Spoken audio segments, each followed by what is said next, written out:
All right. Welcome back. Thank you guys so much for sticking with this. I know it's a lengthy grammar concept. It's not always fun to sit and listen to me teaching, but it will be worth it. So hopefully you're maybe taking breaks between each video so you can keep your attention. But again, thanks for the attention and focus. And there's going to be a payoff, I promise.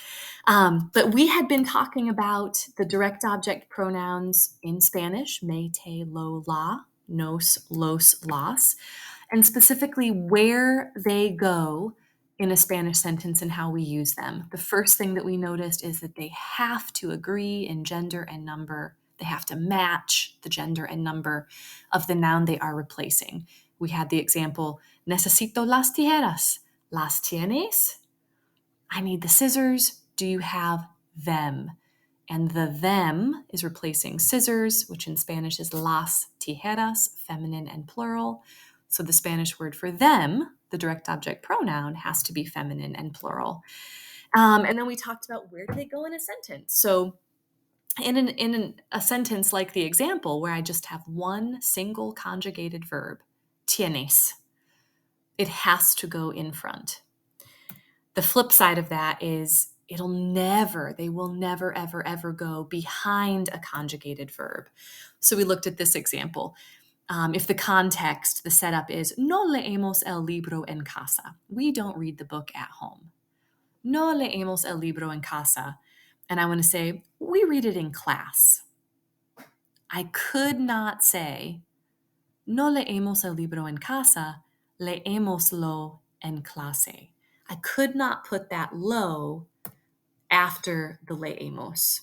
It has to go in front. Lo leemos en clase. That is a hard thing to remember because it doesn't jive with what we do in English. In English, we say, we read it. So it feels natural to say leemos lo, but we've got to flip it. We have to shift it to the front. Lo leemos en clase. So now we're going to we've got the foundation, we've got the foundational grammar.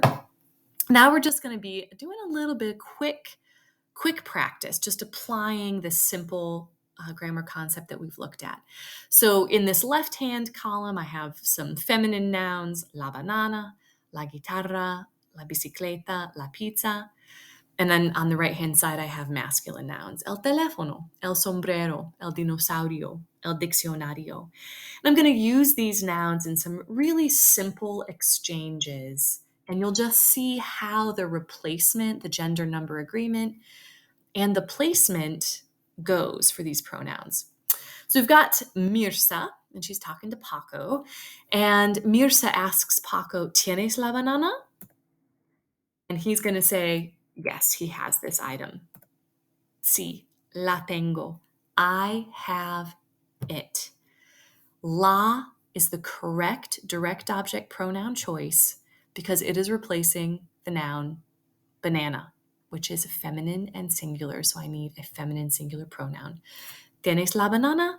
Sí, la tengo. So we're just going to look at these. I'm just going to read them as the slides come up and kind of catch the rhythm of the sentence that has the direct object noun and then the response that has the pronoun. ¿Tienes la guitarra? Sí, la tengo. ¿Tienes la bicicleta? Sí, la tengo. ¿Tienes la pizza? Sí, la tengo.